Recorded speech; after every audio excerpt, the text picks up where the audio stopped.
Zillow and Redfin aren't home pricing tools, they're marketing platforms. And if you're relying on them to price your home, chances are you're leaving tens of thousands of dollars on the table. Have you ever looked up your home online and thought there's absolutely no way that's right? Well, that's exactly what happened to my client. And that's what we're going to talk about in today's video. I'm going to walk you through a story of a home that I just priced here in Huntington Beach. We're going to look at where Zillow and Redfin priced that home versus where I priced the home. We're going to tell you what it sold at and help explain to you why you should not be using either of these platforms to figure out what your home is worth. The first thing to understand is why Zillow and Redfin actually get it wrong. And the key thing here to note is that they're using algorithms, not boots on the ground expertise. So basically what they're doing is they're trying to find similar properties to your home, for example. Let's say that you have a 4-bedroom, 2-bath home that's 1,200 square feet. And let's say that property is located on a 6,000 square foot lot. Well, what Zillow and Redfin are both doing is they're going out trying to find similar homes of similar size, similar bedroom, bathroom counts, lot size, and they're aggregating that data to figure out what they think your home is worth. But here's the caveat. They're not adjusting for condition. They're not adjusting for location. They're not adjusting for layouts, for renovations, or for the view of that property. In addition to that, they're not taking into account any buyer demand, what's actually happening out there in the market. For example, if you go back to the middle of the pandemic, for a better part of 6 to 7 months, home prices were appreciating at somewhere between 3 to 4% month over month. And while this isn't something that normally happens, the key thing to note here is that the faster the market moves, the more behind their algorithm actually gets. And that's because they can't walk through your home. Their AI, their algorithms aren't taking a tour through your property. And even if they are able to through video tours, the reality is they don't know how a buyer perceives those upgrades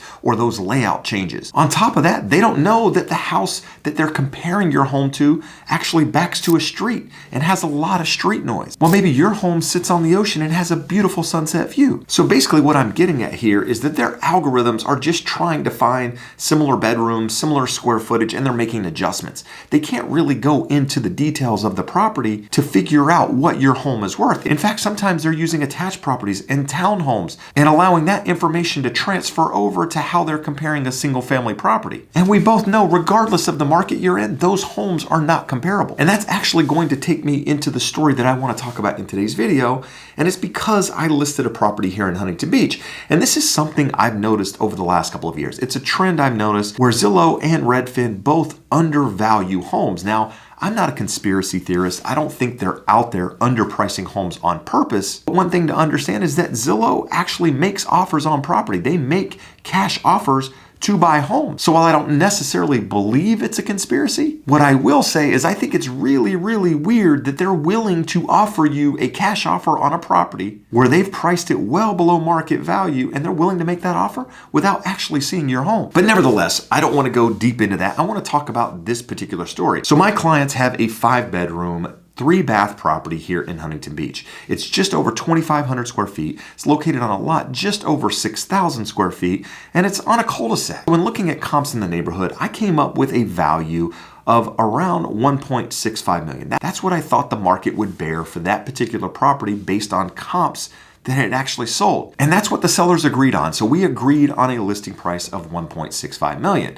But before I put that on the market, what I did was I went to both Zillow and Redfin to get an idea of what they thought the home was worth. Not because I was going to change my price, but I actually wanted to see their numbers because, as I mentioned, I had noticed in the past that they were undervaluing homes. So in the case of this example, I looked at Zillow, and Zillow was pricing the home at $1.472 million, which, if you're doing the quick math, is $180,000 less than where I thought the home should be listed. And here's the weird thing, again, no conspiracy theorists, but they offered to buy the property with a cash offer at $1.472. So then, after looking at Zillow's value, I went over to Redfin to see what they thought the home was worth. Now, Redfin was a little bit more realistic. They came in at $1.564 million, which in this case was $86,000 less than where we thought the home was worth. So in this case, we had one that was off by $180,000 and another that was off by $80,000. So from there, we went ahead and listed the home at what we thought it was worth. We listed it at 1.649888,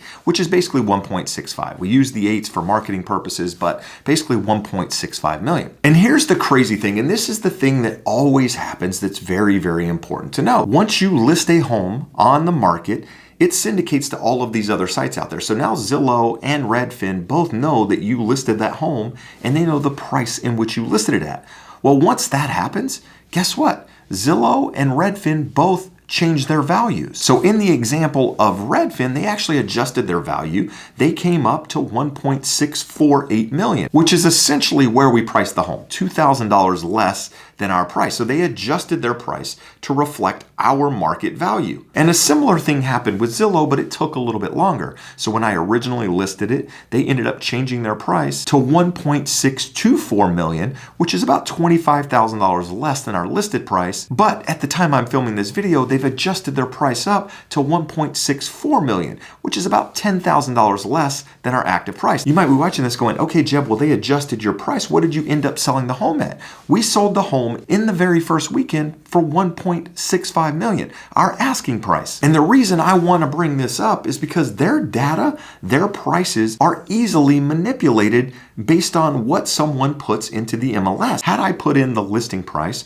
for something less, they would have adjusted their numbers accordingly. Had I listed it for more than where we currently listed it, they would have raised their numbers up to that number and they would have been over market value for that property, which basically tells you everything you need to know, that these values are reactive, not predictive. And if I had trusted them, if my seller had trusted them, they would have walked away from almost $200,000 in equity. And unfortunately, this happens more often than not because people decide to sell their homes off market without ever putting them on the market. And they look at sites like Zillow and Redfin to get an idea of what they think their home is worth. And can you imagine someone coming in and offering the same price that Zillow says that home is worth and a seller accepts it, only to find out later that the value wasn't correct and they left a lot of money on the table? So just understand, if you're using these models, Zillow, Redfin, whatever, and you underprice a home, well, they're going to anchor the values low.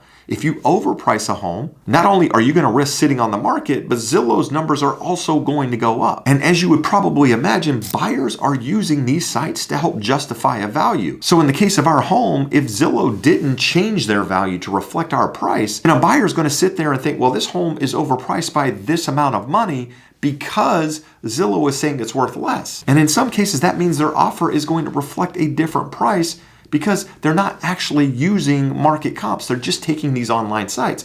So it's really, really important out there to note that you need to be able to justify your value. You need to be able to back it up with comps, just in case you get lowball offer. Just in case you're looking to price your home at X price, you need to be using market data in order to determine that number versus relying on these other sites. And that's because these sites, as I mentioned, are manipulated based on online activity, not data integrity. So now I want to move on and talk about how to actually price a home so that you know you're not leaving money on the table.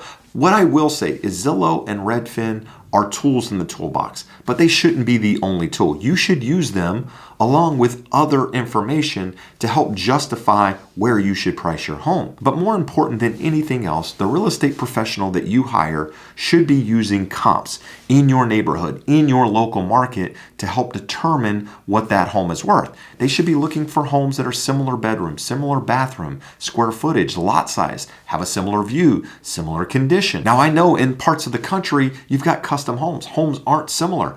Here in Southern California, you have a lot of tract homes. A lot of the homes are very similar in floor plan, similar in upgrades, lot size. A lot of the things are a lot easier to follow, and it's a lot easier to justify a value in a market like the one I'm in because you often have comps that you can base this information off of. Now, with that said, you do have to make adjustments. You can't just go and say this home sold for X price per square foot, multiply it times your square footage and come up with the value of your home. Also understand that price per square foot is not a reliable indicator of the value of your home. Again, it's a tool in the toolbox, just like the Zillow and the Redfin estimates, but you need to know what the comps are, and you need to be able to look at them like an appraiser does, which means you're adjusting for condition, you're adjusting for layout, you're adjusting for lot size. Sometimes you have to adjust for bedroom and bathroom counts and square footage because oftentimes you can't find an exact model match. Now, fortunately, I've been in the business 20 years. I've sold a lot of foreclosed properties, and when I sold those foreclosed properties, we had to do BPOs on those properties, which are broker price opinions, which is essentially an appraisal on that home. So fortunately, I've had a lot of experience looking at the value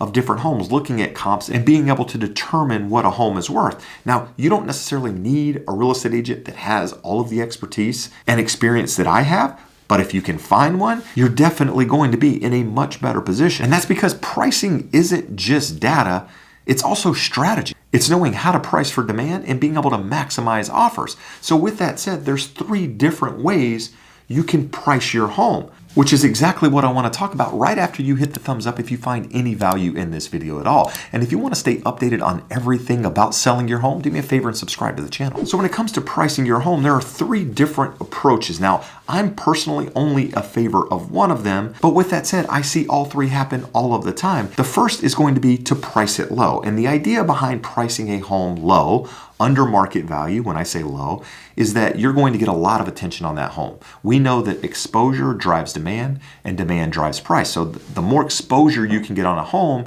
in theory, the higher price you're going to get on that property. So by pricing it low, you're going to get more eyeballs on that property, which is led to believe that you're going to get all of these people making an offer because it's lower than where it should be, and that's going to drive up the price higher than market value because you're going to get all these people bidding against one another. But here's the problem with that.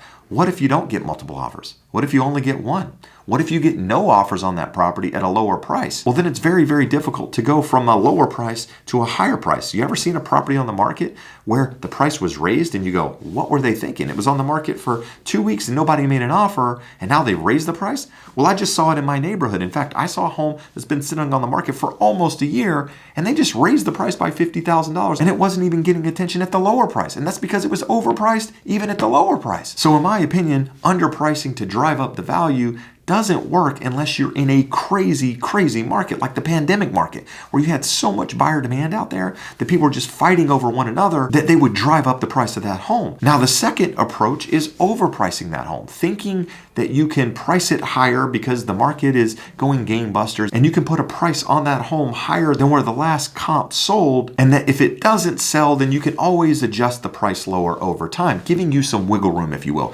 giving you the ability to negotiate. Well, here's my opinion on that. Homes that are overpriced are tending to sit on the market a little bit longer. They're getting less activity out there. Buyers that have been shopping for a while have an idea of what a home is worth, and when a home sits, people think one of 2 things. Either something's wrong with it or that it's overpriced. So in the market that we're in right now, and likely to be in deeper here in the future, is more of a buyer's market. It's still balanced out there, but you're going to have more homes on the market.